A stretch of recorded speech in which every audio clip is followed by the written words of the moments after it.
My sister and her husband stood up at a family dinner, pointed at my 12-year-old son, and said he was mentally delayed and should be put into foster care. Not as an insult, as a plan. What they didn't realize was that one sentence would cost them everything they were trying to steal. The dining room always looks warmer than it really is. That night, the light from the old chandelier spread across the long table in a way that made everything feel softer than it should have.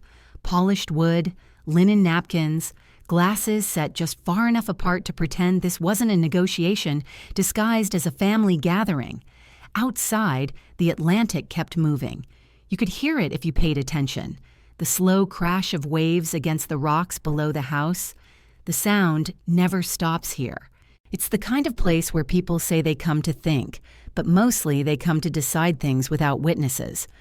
I brought my son, Noah, because I was supposed to. That's how these things work in families like mine. Attendance equals loyalty. Absence equals suspicion. And suspicion, when there's money involved, is expensive. Noah walked beside me through the front hallway, his hand brushing the wall as if he needed the texture to orient himself.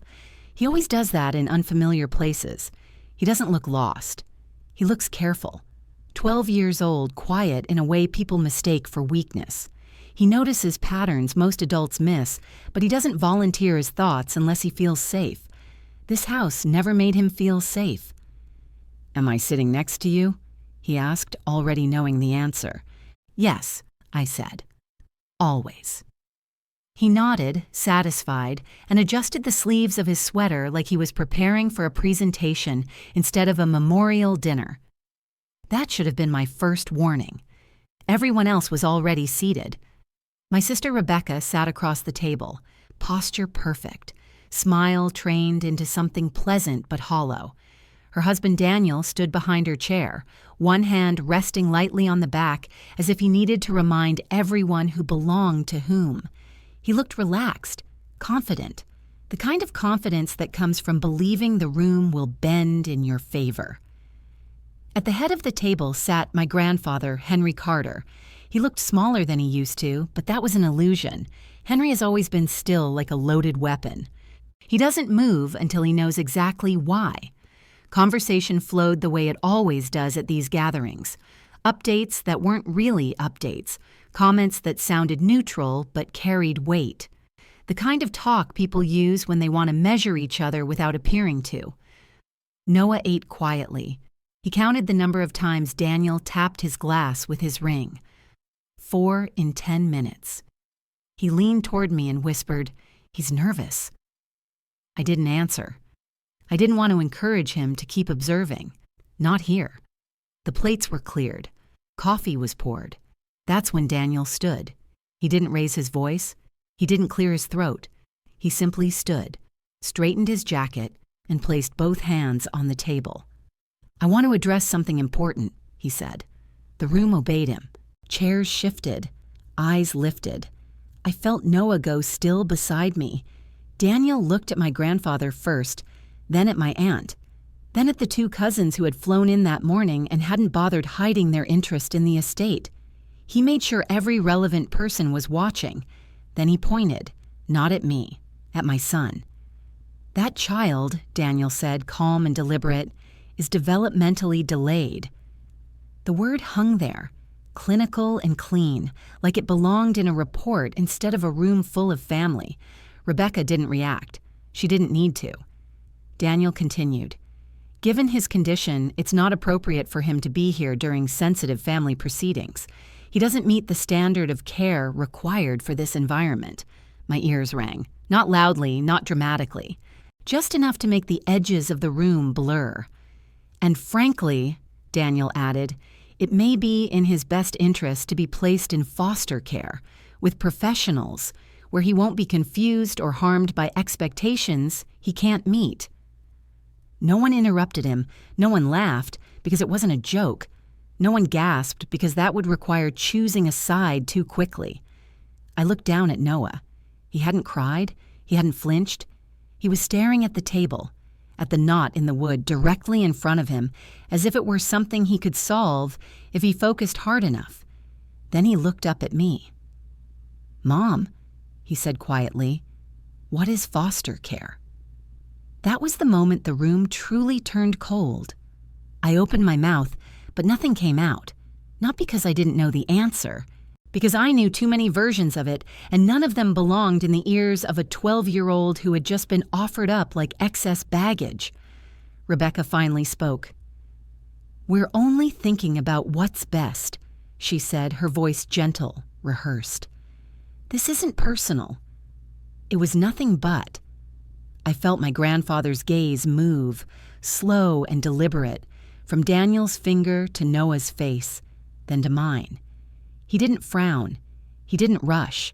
He simply took in the information the way he always had, like a man who never reacts until he knows exactly what reacting will cost. Then he spoke. "Then tonight," Henry said evenly, "we verify."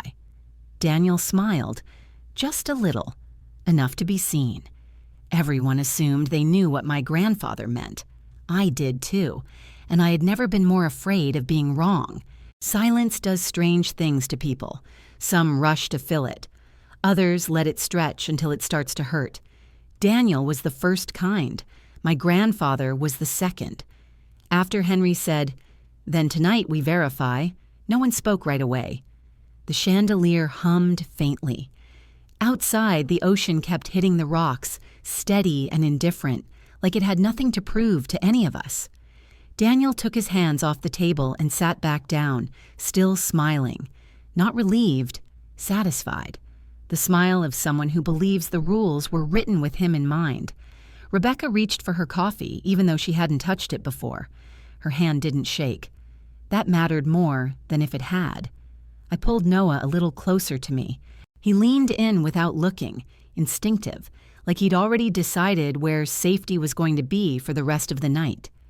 "I don't understand," my aunt finally said softly. "Verify what?" Henry didn't answer her. He didn't look at her either. His eyes were on Daniel. Daniel cleared his throat.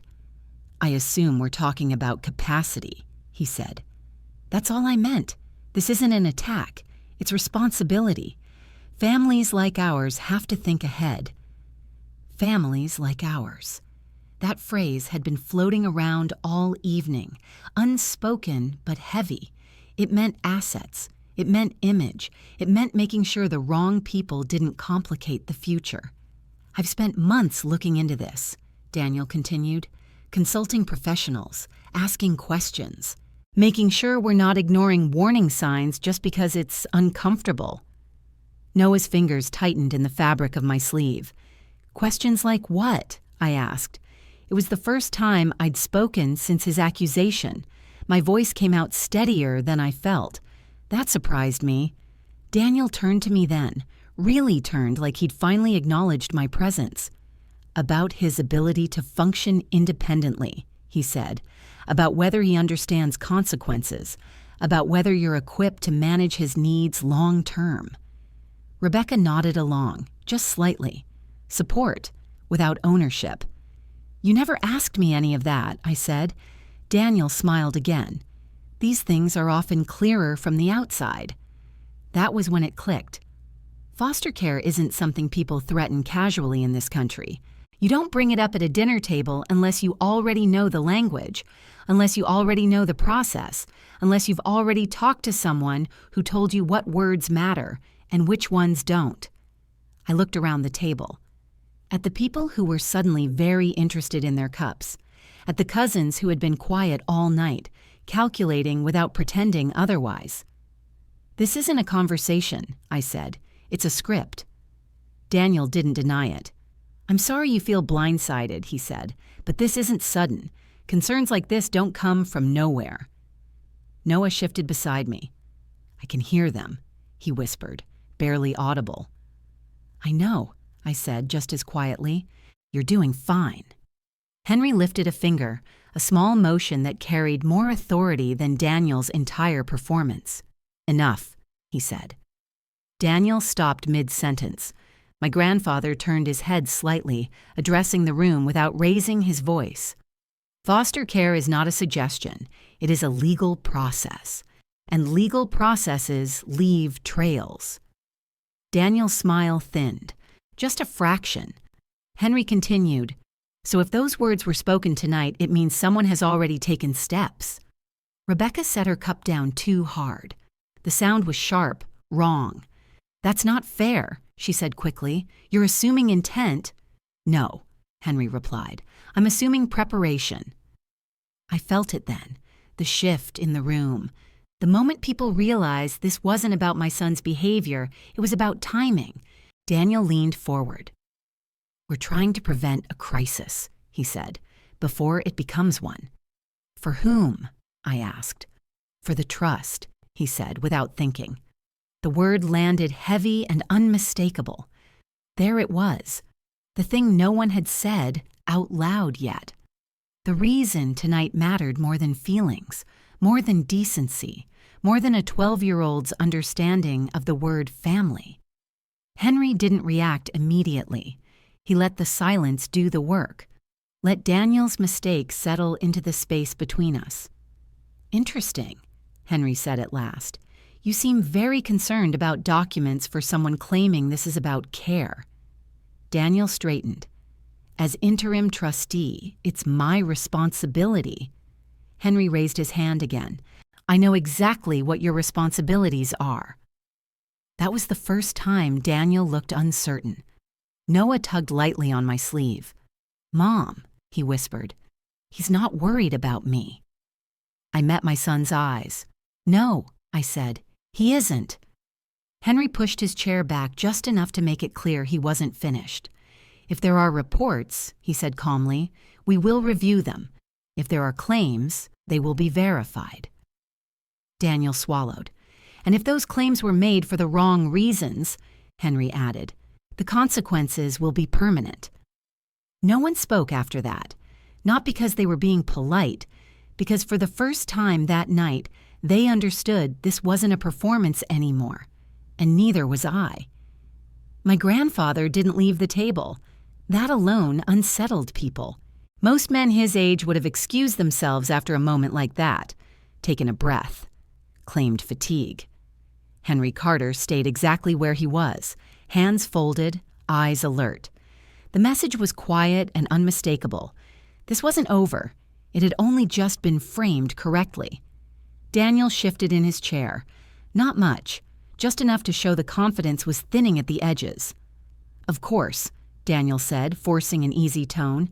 "Transparency is important. That's all we're asking for." Henry nodded once, as if Daniel had said something useful. Transparency cuts both ways. He turned his head slightly, addressing the room instead of any one person. "When children are involved, people like to hide behind concern. It sounds noble. It sounds safe." Rebecca inhaled sharply, then caught herself.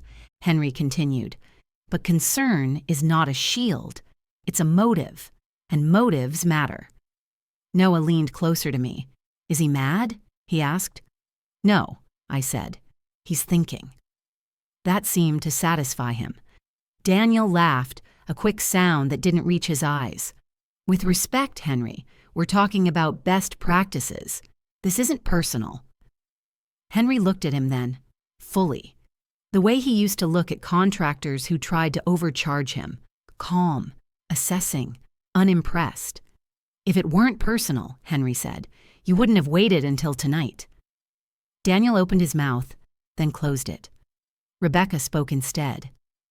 "We didn't want to upset anyone," she said, "but this property, this trust, it's all tied together. Decisions affect everyone." "Decisions always do," Henry replied. "That's why timing reveals intent." The room felt smaller, like the walls had leaned in to listen. I realized then that Henry wasn't trying to protect Noah by arguing his intelligence. He wasn't listing achievements or diagnoses or accommodations. He wasn't defending. He was documenting. I'd seen him do this before. Years ago, when a business partner tried to rush a sale, Henry let the man talk, let him explain, let him justify. And when it was over, Henry slid a folder across the table and ended the partnership in under 3 minutes. He was doing the same thing now. "Daniel," Henry said, "tell me exactly what steps you've taken." Daniel hesitated. just a beat too long. As trustee, I've reviewed relevant clauses, he said carefully, consulted professionals, ensured we're compliant with child welfare standards. Which professionals? Henry asked. Daniel glanced at Rebecca. Advisors, Rebecca said quickly. People who understand these situations. Henry nodded again. Names matter. Daniel exhaled through his nose. That's confidential. So is motive, Henry said. Yet here we are. Noah shifted in his chair. Mom, he whispered. He keeps changing his words. I squeezed his hand once. You're right. Henry pushed his chair back slightly, not to stand, just enough to reset the balance of the room. This family has never removed a child to protect an asset, he said. If that line is being crossed, it deserves light. Daniel's jaw tightened. No one is removing anyone.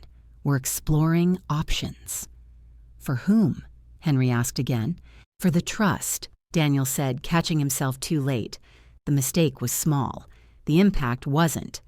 Henry leaned back, folding his arms. You're speaking as though the trust is fragile. Daniel straightened. It is, until distribution is finalized. Rebecca's eyes flicked to the far end of the table, where a cousin shifted uncomfortably. Everyone in the room knew what that meant. Tomorrow's signatures, tomorrow's payout. Tonight was the last chance to change who qualified. Henry's voice remained level. Then we'll proceed properly. How? Rebecca asked. Henry turned to the doorway. By involving the person you should have anticipated. The door opened. Margaret Lee stepped inside carrying a slim leather portfolio. She didn't rush. She didn't apologize for the interruption. She simply nodded once at Henry and took a seat near the end of the table. Daniel's face drained of color. Good evening, Margaret said. I was told to expect urgency. Henry inclined his head. We've arrived. Margaret opened her folder. Then let's be clear, she said. This conversation has legal implications. Daniel swallowed. Noah leaned toward me again. Mom, he whispered, that lady scares him. Yes, I said softly. She should. Margaret adjusted her glasses. Before anything proceeds, she said, we need to establish whether any reports, formal or informal, have already been submitted. The room went still. Daniel didn't answer. Rebecca reached for his hand. He didn't take it. Henry's voice cut through the silence. Answer the question. Daniel cleared his throat. There was a preliminary inquiry, he said. Out of caution. Margaret looked down at her papers. That inquiry has a timestamp. Daniel's eyes flicked to the folder. Margaret looked up. And timestamps don't lie. I felt Noah relax slightly against my side, like something inside him had finally found a rhythm again. Henry folded his hands. Proceed. Margaret nodded. And just like that, the night stopped being about opinions. It became about records. Margaret didn't read from the folder right away. That was deliberate. She let the silence settle, the kind that makes people replay their own words in their heads and wonder which ones they'll regret first. Daniel sat rigid, hands clasped so tightly his knuckles had gone pale. Rebecca watched him instead of the lawyer, as if eye contact alone could steady him. This won't take long, Margaret said at last, but it will be precise. She slid a single page from the folder and placed it flat on the table, not toward Daniel, but toward my grandfather. Henry didn't touch it. He didn't need to. He trusted Margaret to put the right document in the right place. This, she continued, is a concern report submitted to Child Protective Services. The word landed differently when it came from her mouth. Not dramatic, official, final. My stomach tightened. Noah pressed closer to me, his shoulder warm against my arm.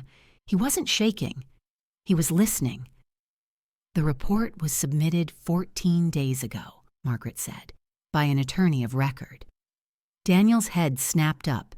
That was preliminary, he said quickly. No action was taken. That's not how reporting works, Margaret replied. Submission is action. She turned another page. The report cites developmental delay, parental inability to manage long-term care, and potential risk related to financial decision-making. I felt my breath catch, not because the words surprised me, but because they had been chosen so carefully, each phrase clean, each one defensible on its own. Together, a trap. Rebecca spoke, her voice tight. It was framed as a safeguard. Margaret looked at her. Safeguards are neutral. Motives are not. She turned to Henry. The reporting party listed anticipated inheritance complications as a contributing concern. The room shifted. Daniel stared at the table now, jaw clenched. Rebecca's face had gone rigid, like a mask that no longer fit. Henry finally reached for the paper. He read it once, then again, slowly. "This language," he said, "is strategic." "Yes," Margaret agreed. "It's designed to trigger a capacity review without immediate removal." "So foster care wasn't the first step," Henry said. "No," Margaret replied. "It was the leverage." I felt something cold move through me, not fear, recognition. Daniel had never intended to take Noah away immediately. He'd intended to threaten just enough to force compliance, to make me step back, to make the trust easier to manage without complication. Henry set the paper down. "And the trust?" Margaret nodded. "As written, the Carter Educational Trust allows for temporary suspension of distributions if a minor beneficiary is under investigation for incapacity or requires external guardianship." Rebecca exhaled sharply. "Temporary." "Yes," Margaret said. "Temporary if the investigation is clean, permanent if it establishes dependency." Daniel looked up then, too fast. "That's not what we wanted." Margaret's gaze didn't waver. Intent isn't determined by outcome. It's determined by action. Noah leaned toward me again. "Mom," he whispered, "he planned it like math." I closed my eyes for a moment. "I know." Henry folded his hands. "And who benefits during suspension?" Margaret didn't answer right away. She didn't need to. "The interim trustee," Henry said. Daniel swallowed. "And who appointed you interim trustee?" Henry continued. "You did," Daniel said quietly. "Yes," Henry replied, "because I trusted you to manage assets, not people." The weight of that sentence pressed down on the room. Daniel shifted in his chair, suddenly aware of how small the space felt. Margaret turned another page. "There's one more thing." She slid the document across to Henry. "An amendment." Rebecca frowned. "What amendment?" Henry's eyes moved as he read. Something in his expression changed, not anger, certainty. "This was signed in 2018, Henry said. "After the Mercer case." Margaret nodded. "Correct." Daniel's brow furrowed. "What Mercer case?" Henry looked at him. "The one where a trustee attempted to remove a minor heir by invoking child welfare protections for financial advantage." Daniel's face went pale. "The amendment," Margaret said, "states that any trustee who initiates or facilitates such action forfeits all authority and benefit under the trust." Rebecca's voice cracked. "That's not fair." Margaret looked at her. "It's explicit." Henry placed the paper back on the table. "You assumed I forgot." Daniel stood abruptly. "This is being misinterpreted." Henry raised a hand. Daniel stopped. "You weren't trying to protect my great-grandson," Henry said. "You were trying to simplify a distribution." Daniel's mouth opened, closed. "And you chose a child," Henry added, "because you thought no one would stop you." The room was so quiet I could hear Noah breathing. Rebecca reached for Daniel's arm. He pulled away. Margaret closed the folder. "At this point," she said, "the trust is no longer under your control." Daniel's shoulders slumped, just slightly. Henry turned to me then. For the first time all night, his eyes softened. "This isn't finished," he said, "but it's no longer hidden." I nodded. I couldn't trust my voice. Noah looked up at my grandfather. "Did I do something wrong?" he asked. Henry shook his head once. "No," he said. "You were in the way." Noah frowned. "In the way of what?" Henry didn't answer. Not yet. Once the folder was closed, the room didn't relax. That surprised me. I'd expected a release, some exhale after the truth landed. Instead, everything felt tighter, like the air had been drawn inward and sealed. This wasn't the end of something. It was the middle, the point where consequences begin to take shape. Margaret stayed seated. She didn't gather her things. That told me more than anything she'd said out loud. "There's a procedural matter we need to address," she said. Daniel didn't look up. Henry nodded. "Go on." Margaret opened the folder again, slower this time. "The report to CPS triggered an internal review. No visit has been scheduled yet, no interviews, but the file exists." Rebecca leaned forward.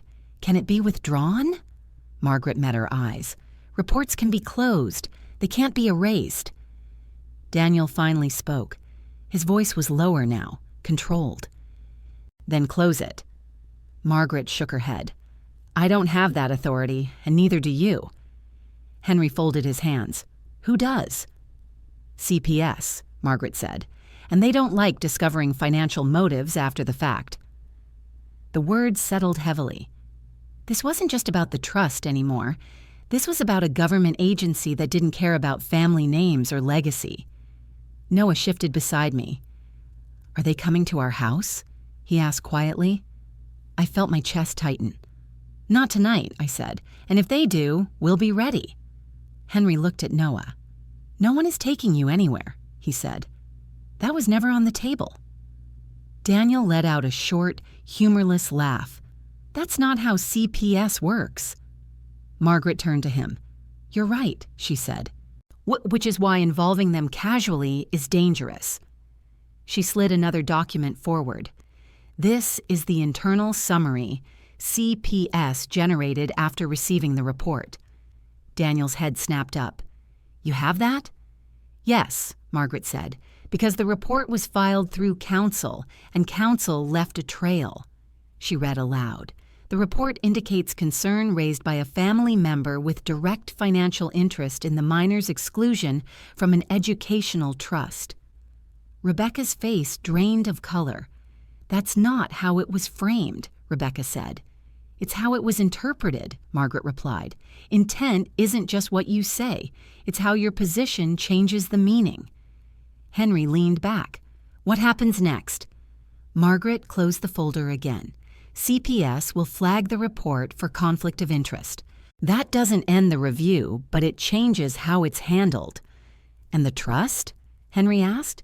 Margaret's expression was careful. "The amendment you signed removes Daniel as interim trustee, effective immediately." Daniel pushed back from the table. "You can't just do that." Margaret looked at him. "It's already done." Rebecca stood. "Then who controls it?" Henry answered before Margaret could. "I do." Silence followed. Not shocked silence. Heavy silence. The kind that comes when everyone realizes the ground has shifted and there's no familiar place to stand anymore. Daniel laughed again, louder this time. "So that's it? You take his side?" Henry looked at him steadily. "There are no sides," he said. "There is conduct." I felt Noah relax a little. Not because he understood everything that was happening, but because the tone had changed. The danger was being named instead of implied. Margaret stood then, finally. "There's one more consequence you should be aware of." Daniel froze. "Using CPS as leverage," she said, "can constitute interference with parental rights if financial benefit is established." Rebecca shook her head. "That's extreme." "It's documented," Margaret replied, "and it's not my opinion." Henry exhaled slowly. "What does that mean for my great-grandson?" Margaret turned toward me. "It means his position in the trust must be protected from further manipulation." "How?" I asked. "By removing discretion," she said, "an irrevocable educational trust." The word irrevocable landed like a door closing. Henry nodded once. "Do it." Daniel stared at him.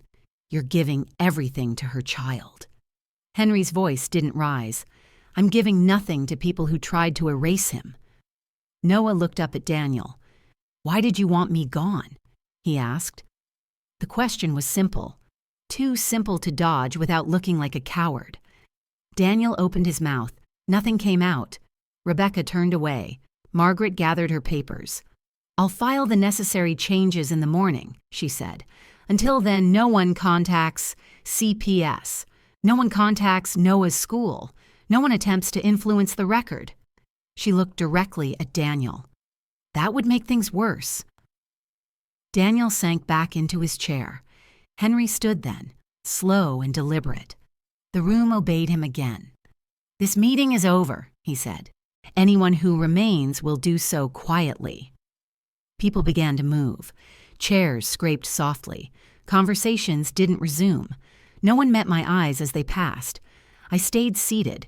Noah pressed against my side. Henry came to us last. This wasn't your fault, he said to Noah. Noah nodded, then hesitated. Was I really in the way? Henry considered him for a moment. Only to people who were rushing. Noah seemed to think about that. I don't like rushing, he said. Henry smiled just a little. Neither did he. The house emptied in layers. First the cousins, speaking too loudly about flights and schedules.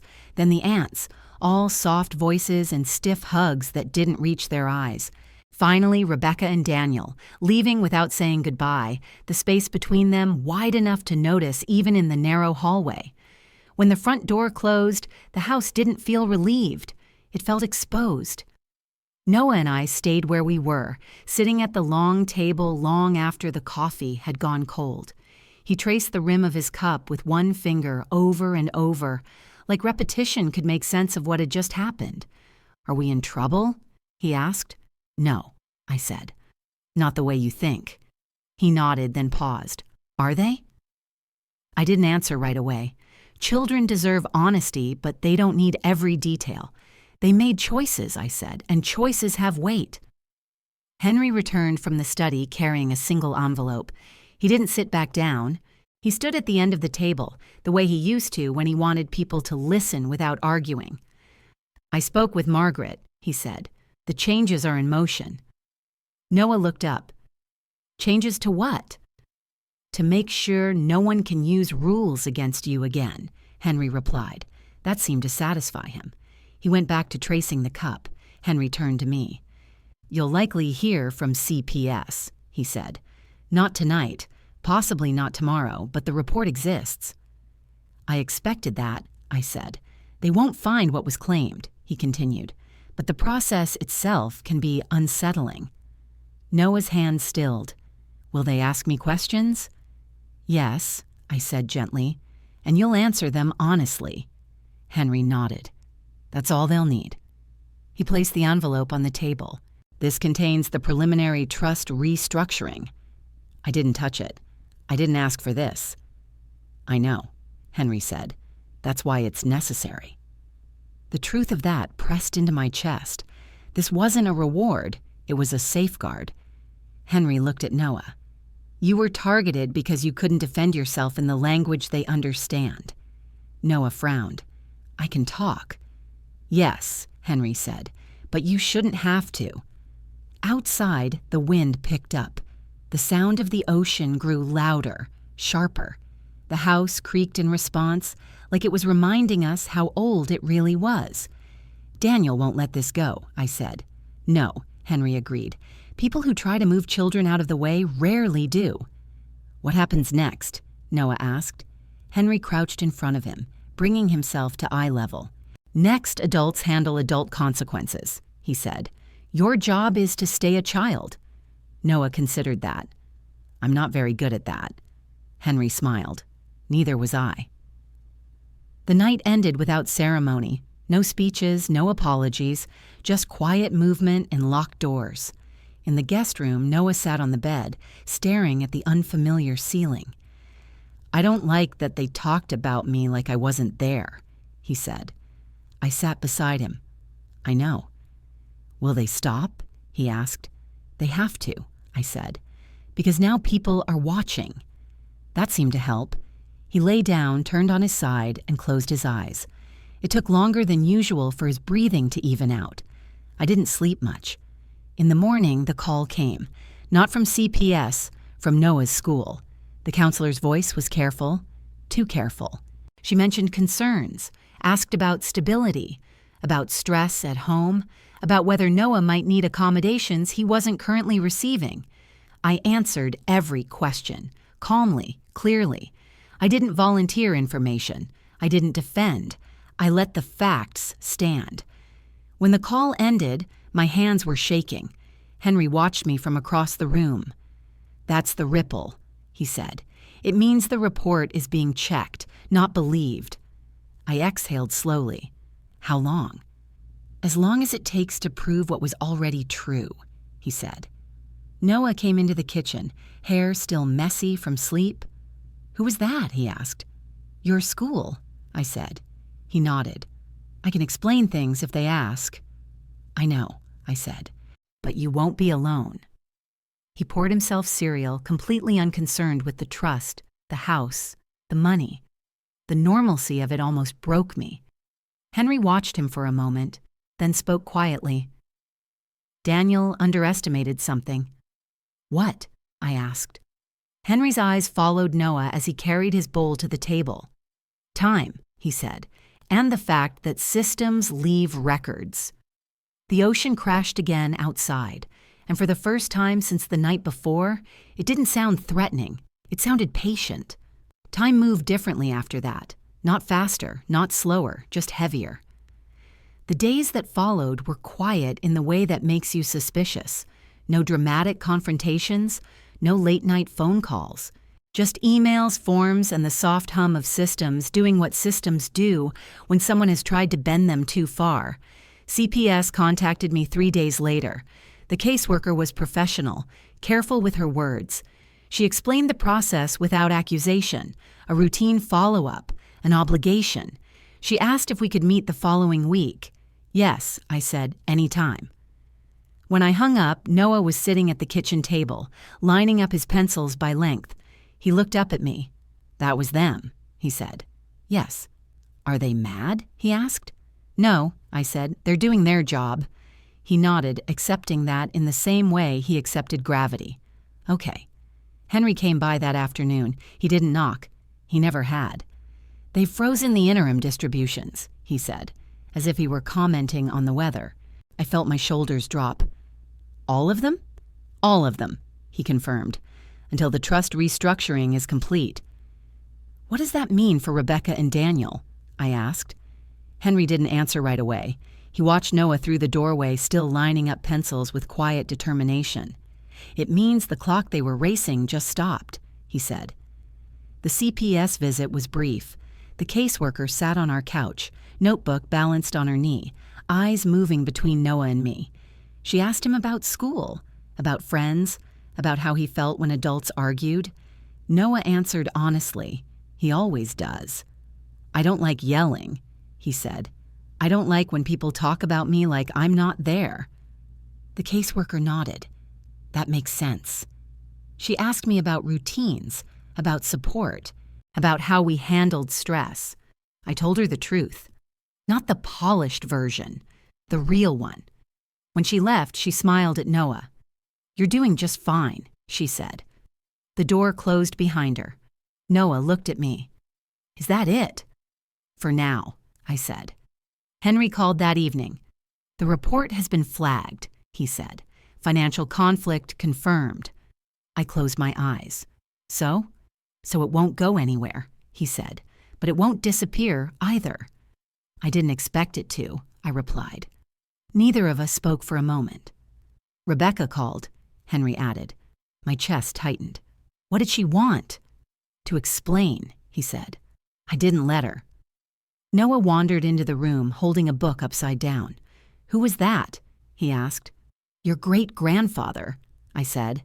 Henry spoke louder into the phone. "Tell him I'm proud of him." I smiled despite myself. "He heard you." That night, an email arrived from Margaret. The subject line was simple: Trust Amendment filed. She explained the changes clearly. The Carter Educational Trust was now irrevocable. Noah was the sole beneficiary. Funds restricted to education, healthcare, and developmental support. No discretionary control by family members. No interim trustees. No leverage. I stared at the screen for a long time. Noah peered over my shoulder. Is that good? It's protection, I said. He considered that. I like protection. I laughed quietly. Me too. The following week, Henry invited us back to the house. Not for a meeting, not for a discussion, for lunch. The table was smaller this time. No chandelier. Just sunlight through the windows and the sound of the ocean doing what it always does. Noah ate grilled cheese and talked about a math problem he'd been thinking about for days. Henry listened like it was the most important thing in the world. At one point, Noah paused. "Are they still family?" he asked. Henry didn't hesitate. "Family isn't who shows up for money," he said. "It's who stays when there's nothing to gain." Noah nodded slowly. "Then we're okay." "Yes," Henry said. "We are." Outside, the tide was going out. Things were moving away from us now, and they weren't coming back. The quiet that followed felt earned. Not peaceful in a movie way, not clean, just steady. The kind of quiet that comes after something sharp has passed through your life and left a scar you're still learning how to touch without flinching. Noah started sleeping better. Not perfectly. He still woke once or twice a night, padding down the hallway to make sure I was where he left me. But the panic was gone. The tightness around his eyes loosened. He laughed again at things that weren't particularly funny, which told me his body had finally decided it was allowed to exhale. One afternoon, a week after the CPS visit, he asked me a question while we were folding laundry. "Why did they say those things about me?" he asked, matter of fact, like he was asking why socks disappear. I didn't answer right away. I matched socks. Blue with blue, white with white. "Because," I said carefully, "they wanted something, and you were between them and it." He nodded. "Money." "Yes." He thought about that. "That seems like a bad reason." "It is." He held up one of my shirts. "Did you know they were like that?" I took the shirt from him. I knew they cared more about control than people. I didn't know how far they'd go. Noah accepted that without comment. He has always understood gradations better than absolutes. A letter arrived the next day. Official. Plain envelope. CPS letterhead. I read it once, then again. The case was closed. No findings. No action required. I sat at the kitchen table for a long time after that, my hands flat against the wood, feeling the solidity of it beneath me. The house felt real again. Grounded. Noah came home from school and found me still there. "You look like you finished a puzzle," he said. "I did," I told him. "Did you win?" I smiled. "That's not how puzzles work." Henry called that evening. "They're done," he said. "Officially." "Thank you," I said. "For what?" he asked. "For seeing it," I replied. He was quiet for a moment. "For the record," he said, "I didn't do this because he's brilliant." I waited. "I did it because no one gets to decide a child is disposable." I swallowed hard. "That matters." "Yes," he said, "it does." A few days later, Rebecca emailed me. It wasn't an apology. It was an explanation, a long one, words stacked on top of words, none of them taking responsibility, fear, pressure. Mistakes were made. I didn't reply. Noah watched me delete the email. "Are you mad?" he asked. "No," I said. "I'm done." That answer seemed to settle something in him. We went to the beach that weekend, not the one by Henry's house, a small one closer to home with broken shells and seaweed tangled in the sand. Noah kicked off his shoes and ran straight into the cold water, yelping and laughing at the same time. I watched him from the shore, the way you watch something precious when you almost lost it. Henry joined us later, standing beside me with his hands in his pockets. "He's going to be fine," he said. "I know," I replied. "You didn't flinch," he added. "I did," I said, "just not out loud." He smiled at that. Noah ran back toward us, breathless. "The waves are different here," he announced. "How?" Henry asked. "They don't try to knock you over," Noah said. "They just move around you." Henry nodded. That's a good place to stand. As the sun dipped lower, Noah sat between us, tracing patterns in the sand with a stick. I don't think I want to be like them when I grow up, he said. Like who? I asked. The people who wanted me gone, he said. They seem scared all the time. I reached for his hand. You don't have to be like anyone. He squeezed my fingers. Good.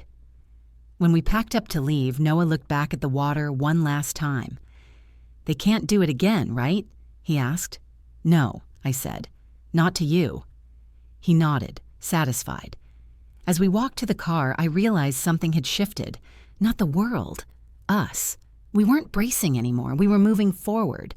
The morning Henry called, the ocean was quiet. That alone felt wrong. At Cape Harrington, silence from the water usually means weather is coming. Change you can't see yet but can feel in your bones if you've lived near it long enough. I answered on the second ring. It's done, Henry said. He didn't need to explain what it was. We'd been moving toward this moment since the night Daniel pointed at my son and tried to erase him with a sentence. When? I asked. This morning, he replied. Filed, recorded, locked. I exhaled slowly. And the trust? Finalized, he said. Irrevocable. No discretionary loopholes, no family oversight, just safeguards. Noah was at the kitchen table drawing a map of an imaginary city. He looked up when he heard my voice change. Is it over? He asked. Yes, I said. It's over. He nodded and went back to his drawing, adding a bridge where there hadn't been one before. Henry came by later that afternoon. No folder this time. No papers. Just himself. He sat across from Noah and studied the map. What's this place? He asked. A city where kids don't get kicked out, Noah said, without looking up. Henry's mouth tightened for a moment. Then he smiled. I like that rule, he said. They talked for a while about roads and buildings and how systems work best when they're designed for the people inside them, not the ones trying to control them. Noah explained his city patiently. Henry listened like it mattered. When Noah stepped away to get a snack, Henry turned to me. I removed Rebecca and Daniel entirely, he said. No beneficiary status. No advisory role. Nothing. I nodded. I expected that. They will say I chose you, he continued. You didn't, I said. You chose him. Henry's eyes softened. Yes, he said. I did. We didn't talk about money, not directly. We didn't need to. The numbers were there, secure and unreachable by anyone who thought inheritance was a weapon.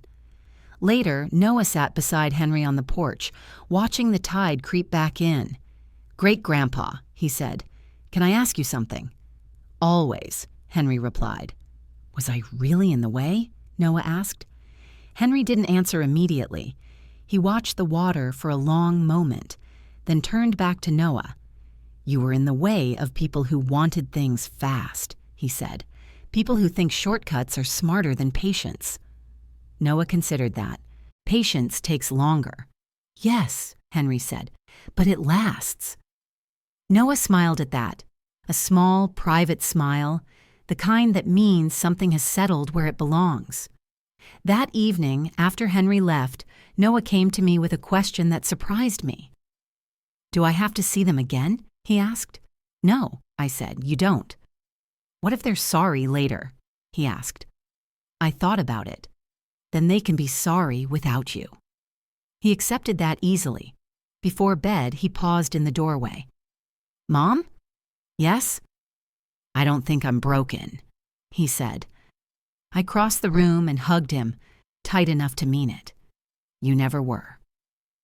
After he fell asleep, I sat alone in the living room and let the quiet come back.